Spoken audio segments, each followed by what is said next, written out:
आम्हाला आशीर्वाद देण्यासाठी इथे उभी आहे.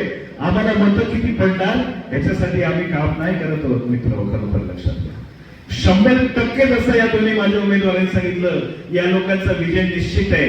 आम्हाला मतं किती पडणार त्याच्यासाठी आम्ही बाहेर नाही गेलोय. तर आमच्या काम करण्याची पद्धत अशी आहे की आम्ही नेहमी आयुष्यात त्या प्रोसेसवर लक्ष देतो की आम्ही जे करतो ते आम्ही 100% करतोय की नाही, आम्ही जे देतो त्याच्यात आम्ही 100% देतोय की नाही, तरच त्याचा आउटकम काहीतरी चांगला येणार हे विचार करणारे आम्ही कार्यकर्ते. मित्र, आज तुमच्या समोर उभा असताना आम्ही 6 महिन्यापूर्वी आमचं आदरस्थान विकासबाईंना गमावलं. मला आठवतं सन्मान्य निलेश शिराणे, सन्मान्य नितेश शिराणे, सन्मान्य दीपकभाई तर 3-4दा आले माझ्या घरी, पण निलेश शिराणे आणि नितेश शिराणे सुद्धा येऊन गेले. आणि आम्ही सर्वजण बोलत असताना विकासबाईंची उणीव ही आम्हाला सर्वांना नेहमी भासेल. इथे आर.के. सर आहेत, सुरेश सावंत सर आहेत, आमचे सर्व जुने जाणते इथे समस्त पिढीचे लोक उभे आहेत, माझे सगळे नातेवाईक उभे आहेत. विकासबाई हे आमचा सर्वांचा आदरस्थान होता, आधार होता. पण आज विकासबाई गेले असताना 4,500 मुलांची संस्था ही जी त्यांनी अविरतपणे चालवली, मला सर्व डायरेक्टर बोर्डनी हे बिनविरोध तिथे निवडून दिलं. लक्षात घ्या, बिनविरोध. सावंतवाडीच्या भौगोलिक परिस्थितीप्रमाणे केंद्रबिंदू तळ्याच्या मध्ये ही आमची संस्था आहे आणि तिथे ज्ञानदानाचं काम हे आम्ही तिथे मागचे 3 पिढ्या म्हणजे 60 वर्ष करतोय. लक्षात घ्या, 60 वर्ष करतोय. बेदागपणे माझा परिवार तिकडे चाललेला आहे. बेदागपणे आम्ही तिकडे लोकांची सेवा करतो. तिथे सेवा करत असताना माझा हिंदू, माझा मुसलमान, माझा ख्रिश्चन, माझे हे सर्व धर्माची लोक तिकडे शिकतात आणि प्रत्येकाला शिक्षण मिळावं आणि सावंतवाडीचा शिक्षणाचा पाया मजबूत व्हावा याच्यासाठी माझ्या आजोबांनी आणि माझ्या वडिलांनी आपल्या रक्ताचं पाणी केलं. याचा मला सार्थ अभिमान आहे मित्र, सार्थ अभिमान. आज हा अभिमान बाळगत असताना मी तुम्हाला एक गोष्ट 100% सांगतो. जो पारदर्शक व्यवहार सन्मान्य भाईसाहेबांनी केला, जो पारदर्शक व्यवहार सन्मान्य विकासबाईंनी केला, जी या माझगाव गावाला शान मिळवून द्यायचं काम हे आमच्या रेश्माताईंनी केलं. अशोक दळवी साहेबांनी ते या माझगाव गावाला मार्गदर्शन करण्याचं काम केलं. या सर्वांचा आदर्श घेऊन सचिन पेंडे साहेब असतील आणि आमचे गावकर ताई असतील, या दोघांनाही घेऊन पुढे जायचं काम आहे माझ्यासारखं कार्यकर्ता करेल ही ग्वाही मी तुम्हाला सगळ्यांना द्यायला इथे जमलोय. लक्षात घ्या. आज मला क्वचित लोक बडबडत असतात. दळवी साहेब मला त्या दिवशी सांगत होते की मस्करी सांगत असतात, ह्या तूच तयार केलेला बुजगावणा आणि बरा झाला तो तुझ्या समोर उभं राहिलो. लक्षात घ्या, मी खरोखर सांगतो. लक्षात घ्या, खूप मनापासून. बघा, 2 गोष्टी आज 21व्या शतकात आमच्या स्वभावाबाबतीत बोललं जातं. लक्षात घ्या.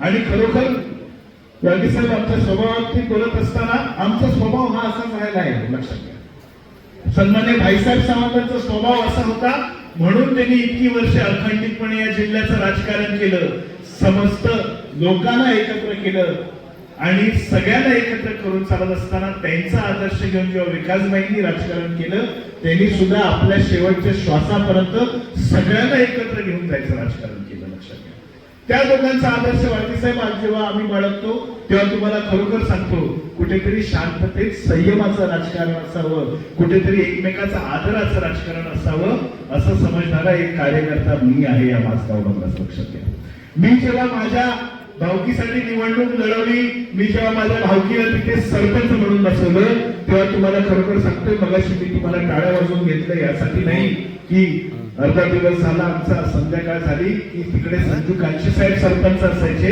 सकाळच्या वेळेत दुसरे सरपंच असायचे, यासाठी नाही. आम्ही या सर्व विषयाच्या पलीकडे जाऊ, आमचा स्वतःचा माणूस तिथे बसावा म्हणून रक्ताचं पाणी केलं. लक्षात घ्या. पण आज हे सगळं व्यासपीठ माझं इथे आहे, तुम्ही स्वतः ठरवा. हा माझा स्वभाव म्हणजे काय. मी क्वचितदा माझ्या मित्रांना नेहमी सांगत असतो, 21व्या शतकात आमच्यासारख्या माणसाचा स्वभाव हा बरोबर नाहीये. लक्षात घ्या, आम्हाला एक गोष्टी म्हणजे असा स्वभाव असेल तर त्याला टोप्या जास्त घातल्या जातात, ही वस्तू परिस्थिती आहे. लक्षात घ्या. पण मला असं वाटतं की मी तो एकमेव व्यक्ती आहे, बाहेरची लोकांनी माझा फायदा घेतला असतील, ज्यांचा वाल्याचा आम्ही वाल्मिकी केला त्यांनी माझा फायदा घेतला असेल, पण विक्रांत सावंत हा एकमेव व्यक्ती आहे ज्यांनी विक्रांत सावंतचाच हा स्वभाव सांभाळून धरण्याचं काम केलं. कारण आज 21व्या शतकात असा माणूस मिळणं सुद्धा कठीण असतं, तो दुसऱ्यासाठी जास्त जगतो.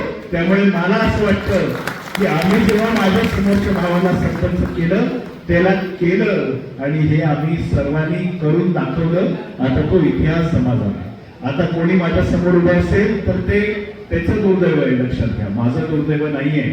अख्खा समाज जाणतो, माझं गाव जाणतो आणि माझी लोक जाणतात. आम्ही रक्ताचं पाणी केलं 10 वर्षापूर्वी.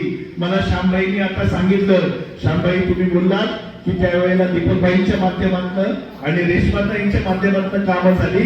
श्यामबाई तुम्ही बरोबर बोलतात, कारण तेव्हा कामं संध्याकाळी 7 वाजेपर्यंत व्हायची, त्याच्यानंतर कामं व्हायची नाही. त्याच्यानंतर संजू काटशे साहेब तिकडचे सरपंच असायचे, लक्षात घ्या. मी तुम्हाला सगळ्यांना एक गोष्ट सांगतो, मी कुठेही ते टीका करायला उभा नाहीये, पण जर कोणी समोर उभं असेल तर ते त्याचं दुर्दैव आहे. मी एवढंच तुम्हाला सर्वांना सांगतो की मला स्वतःला सर्व गावाची एक मूड बांधायची आहे. त्याच्यात मग समोरचा उभा राहिलेला माझा भाऊ पण असेल, त्या सर्वांना एकत्र घेऊन चालायचंय. साहेब आपण बोललात हिरम साहेब की आमच्या विरोधकांमध्ये सुद्धा असं बोलणं आहे की हेच 3 कॅन्डिडेट निवडून येणार. कदाचित ज्याला हा स्वभाव दिसेल त्यालाच माझ्यातला खरा माणूस दिसेल, ज्याला त्याचा फायदा करून घ्यायचा असेल त्याला त्याचा लाभ. मी एवढंच सांगेन, बाकी काय नाही. मित्र, आज आपले सर्वांचं आदरस्थान दीपकभाई केसरकर साहेब आपल्या सोबत आहेत. आमच्या सर्वांचं नेतृत्व सन्मान्य नितेशजी राणे साहेब या जिल्ह्याचे खासदार सन्मान्य नारायणरावजी राणे साहेब आणि आमच्या सर्वांचं आदरस्थान रवींद्रजी चव्हाण साहेब, हे सर्व आज एकवटले आमच्या पाठीशी उभं राहिला. मला असं वाटतं माझगाव गावाने एक आदर्श निर्माण करावा. पहिल्या दिवशी मी सांगितलेलं, इथे कुठची भांडणं नाही, इथे कुठेही एकमेकावर टीकाही केली जाणार नाही आणि ही इलेक्शन ही सर्वात शांततेत होणार. मी खुश होतो मगाशी की 7वा दिवस संपला, दिवस मोजते अक्षरशः. पण आताच मला कळलंय माझ्या पत्रकार बंधूंकडनं की आता 2 दिवस परत वाढलेले आहेत, लक्षात घ्या. त्यामुळे तुम्ही सगळ्यांनी परत अलर्ट राहायचंय, लक्षात घ्या. तुम्ही सगळ्यांनी खूप अलर्ट राहायचंय. उमेशजी आपल्याला, उमेश मापशेकर साहेब आमच्या इथे उपस्थित आहे, एकदा जोरदार टाळ्या उमेशजींसाठी. मोठवण्याची आमची शान बोलण्याची इथे उपस्थित आहे. उमेशजी आपल्या सगळ्यांना आपल्या गावाच्या वेशींवर उभं राहावं लागेल, कारण समोरची माणसं कोणी पैसा वाटत असेल तर त्यांना आपणही पकडून द्यावं लागेल आणि या सगळ्या गोष्टी थांबवायला लागतील आपल्याला, कारण ही 7 दिवस हे खूप महत्वाचे आहेत, लक्षात घ्या. माझ्या कानावर 100% गोष्टी पडत असतात की हा ह्याला मदत करेल, तो त्याला मदत करेल. मी आज तुम्हाला महादेवाच्या स्थळात सांगतो, माझे सर्व नेतृत्व इथे बसलेले आहे, या सर्व नेतृत्वाच्या समोर सांगतो, कोणी कितीही पैसे वाटले, कोणी कितीही पैशाची जरी ताकद लावली तरी माझगाव मधली ही सीट 100% हे 3 जण निवडून येणार. हा विश्वास मला आहे आणि हा विश्वास तुमच्या सगळ्यांच्या मतांवर आणि या टाळ्यांवर आहे हे मला माहिती आहे, लक्षात घ्या. मित्र, या 7 दिवसात आपल्यावर खूप अटॅक्स होणार आहेत हे लक्षात घ्या. तुम्हाला सर्वांना अलर्ट राहावं लागेल.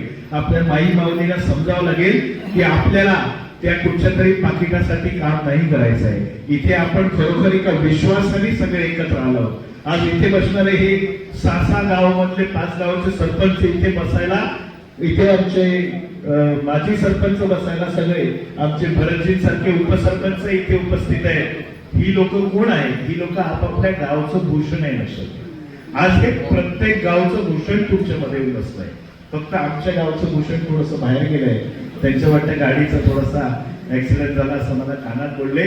पण रेशीबाई सुद्धा तितकेच ताकदीने आपल्या मागे उभे आहेत, आपल्या पाठीशी उभे आहेत आणि आमच्या गावची ग्रामपंचायत म्हणजे आमच्या रेशमाता इथे उभे आहेत, त्यामुळे समस्त ग्रामपंचायत आपल्या समोर उभी आहे, सोबत उभी आहे, लक्षात घ्या.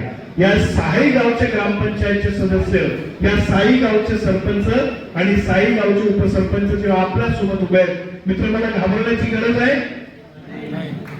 100% गरज आहे. पण मला तुमच्याकडनं एवढ्यासाठी ऐकायचं आहे की मला माझ्या पंचायत समिती सुद्धा कोणी येतील यासाठी घाबरायची गरज आहे? माझ्या दोन्ही पंचायत समिती सुद्धा तुम्ही निवडून द्यायच्या आहेत.